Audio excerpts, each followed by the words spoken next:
Baseball under the lights with Marietta Post 64 taking on Parkersburg.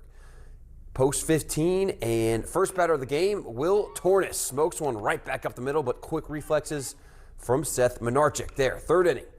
After a leadoff walk, Gavin Flang hits a ball that cannot be tracked down out there in center, and that puts two runners on. And now bases loaded for Jacob Sealey, and he drills one to the left center gap, and that'll clear the bases for Marietta, giving them a 3-0 lead.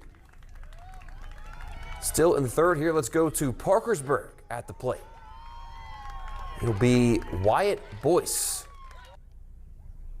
Going right back up the middle for a one-out single, getting some started for Post 15 here.